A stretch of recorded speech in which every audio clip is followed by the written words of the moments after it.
Welcome to Fun Facts Daily, your source for just the good stuff.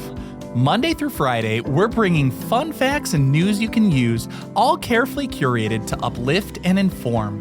So give yourself a break, relax, and learn something awesome in just a few minutes every day.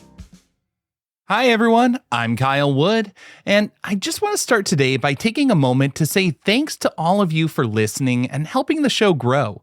Last week, I shared that I was close to reaching a milestone of 100,000 downloads for the month of February. You all pushed me well past that with a little over 113,000, which was just amazing for me. I'm just a dad and a teacher making podcasts out of my basement as a hobby to force myself to keep learning new things. And I never imagined so many other people would join me on that journey, but it really means a lot, and I appreciate all of you for listening and reaching out with a kind word or suggestions for future episodes. So thank you again for all of your help and support, and let's keep learning and growing together. And with that in mind, today I thought it'd be fun to learn about the Palais Idéal, an amazing architectural wonder built by an ordinary guy, a postman who used rocks he collected little by little while he was out on his route delivering the mail. But as always, before we get into the facts, let's warm up our brains with a little challenge to see if you can tell fact from fiction. Consider this. Ferdinand Cheval spent 33 years pouring his heart and his soul into his limestone masterpiece, but many believe he didn't just build it as a monument to art. The story goes that Cheval designed the palace to be his eternal resting place, putting his tomb deep within the winding grottos of his own creation. Some say that if you visit the palace today, you're actually walking through a giant hand-built mausoleum where the postman still rests. What do you think? It's a hauntingly beautiful idea, but is it a factual part of the palace's history? We'll find out at the end of the episode.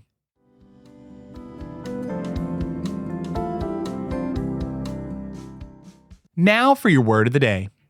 Our word for today is grotto. That's Grotto. A grotto is a small, picturesque cave, especially an artificial one created in a park or a garden. While nature creates grottos through the slow work of water wearing away at rock, humans have been building artificial grottos since the time of ancient Romans. These structures were designed to feel like secret, subterranean spaces where the air is cool and the walls are covered in moss, shells, or intricate stonework.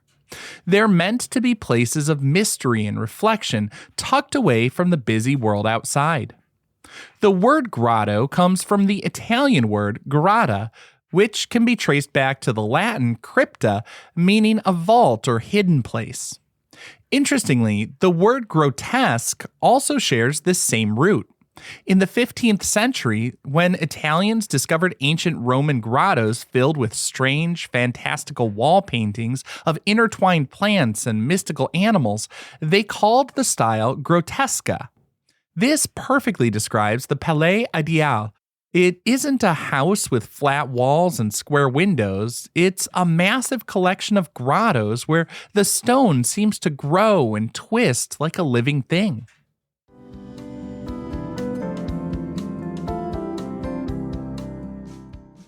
Time for your daily high five, our top 5 fun facts about the Palais Idéal. Number 1. The decades-long project started with just a single stumbling block. In 1879, Ferdinand Cheval was walking his usual 18-mile postal route in France when he tripped over a stone of such an unusual shape he felt compelled to put it in his pocket. He was so struck by the beauty of this stumbling block, which was a piece of mollasse sandstone shaped by water erosion, he decided if nature could be a sculptor, he could be an architect. He returned to that same spot the next day to find even more beautiful stones, sparking a vision for a fairy tale-like palace. This little trip led him to spend the next 3 decades collecting stones every single day. He eventually began bringing a wheelbarrow on his mail route to haul the heavier cargo back to his garden. Number 2. The Palace is sort of a world tour in stone, featuring architectural styles from every corner of the globe and every era of history. Cheval actually never left his small French village, but he did take inspiration from the postcards and magazines he delivered, and he decided to recreate some of the world's wonders in his own garden. The Palais Idéal is a fascinating mashup of influences. It's part Swiss chalet, Algerian fortress, Hindu temple, and even a little medieval castle all blended together into one structure. There are also stone depictions of figures like Julius Caesar and Archimedes standing alongside mythological creatures. Cheval wanted his creation to represent the unity of all humanity and the various cultures he caught glimpses of through his mailbag. He didn't feel bound by geographical constraints, he just mixed these styles together in a way that feels like a physical manifestation of a dream. Number 3. Cheval was self-taught and created his own version of reinforced concrete to hold the stones together. Since Cheval was not a mason, he had to invent his own way to ensure his towering limestone walls wouldn't come crashing down.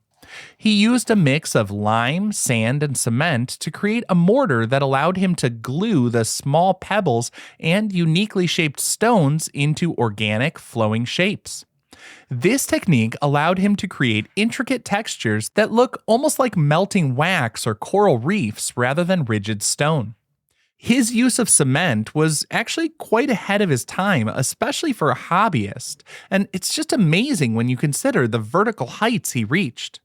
He spent his nights working by the light of a lamp oil, meticulously layering the mortar and stones to create hollow grottos and winding staircases. His DIY engineering has proven remarkably durable, as the structure survived for over a century with minimal structural decay despite its, quote, unprofessional origins. Number 4. The Palais Idéal was eventually declared a protected cultural landmark by the French government, against the advice of many critics. For many years, the Palais Idéal was dismissed by critics as an eccentric hobby of a madman and didn't receive formal recognition. But in 1969, the French Minister of Culture, André Malraux, stepped in to officially designate the palace as a historical monument. Malraux famously argued that the palace was the only example of so-called naive architecture in the world, and it deserved the same protection as the Louvre. This was a massive victory for the legacy of Ferdinand Cheval because it ensured the palace would be preserved for future generations to enjoy. Many critics at the time were outraged, believing that a postman's pile of rocks didn't belong in the same category as great cathedrals, but today it's one of the most beloved and visited sites in the region. And our fifth and final fun fact for today. The critics may not have appreciated it, but famous surrealist artists like Salvador Dalí were obsessed with the palace's dreamlike design. Long before the government recognized it, the Palais Idéal became a pilgrimage site for surrealist artists of the 1920s and 30s. Some heavy hitters from art history, including Pablo Picasso and Max Ernst, visited the site and were blown away by how Cheval's imagination seemed to bypass all logic and tradition. They saw him as a kindred spirit, someone who had tapped into the subconscious mind to create something truly unreal. Salvador Dalí was a vocal fan, praising the delirious nature of the architecture and its organic, melting aesthetic. Such praise from these giants of the art world helped others appreciate its brilliance, turning the palace from a local curiosity into a globally recognized symbol of the limitless power of human creativity.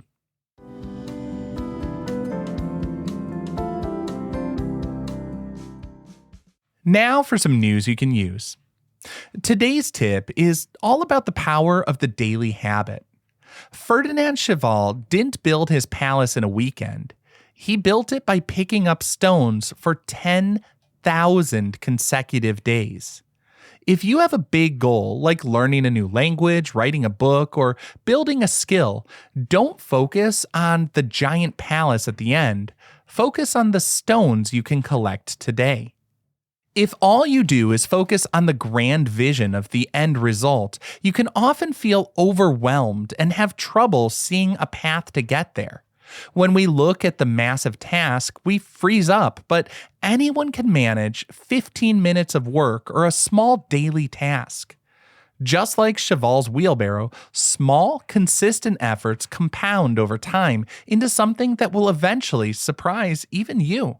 So focus on the concrete steps you can take on a regular basis, whether it's learning something new every day with your favorite podcaster, or setting aside a small amount of money on a daily basis in a long-term retirement account.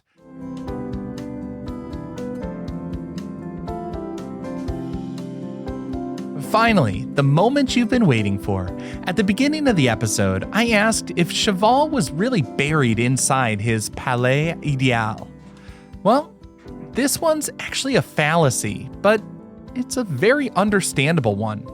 Ferdinand Cheval actually desperately wanted to be buried inside his palace and even designed a vault for it, but French law at the time required everybody to be buried in the local cemetery for health reasons. Not one to give up easily, Cheval spent the next 8 years, from the age of 78 to 86, building a second, smaller masterpiece at the local cemetery called the Tomb of Silence and Endless Rest. That's where he's buried today, in an incredible hand-built tomb. It looks almost like a miniature version of his palace. Even though he couldn't stay in the Palais Idéal forever, he made sure his final home was just as magical as his life's work. Now, I hope you enjoyed learning a bit about the Palais Idéal with me today, and be sure to tune in every weekday for even more fun facts. Fun Facts Daily is an Airwave Media podcast. It was written, recorded, mixed, and edited by me, Kyle Wood. Thanks for sharing a part of your day with me. Be sure to follow Fun Facts Daily on your favorite podcast app so you can keep the good stuff coming your way every day. And if you like the show, please do me a favor and leave a kind rating, review, or just tell your friends about it.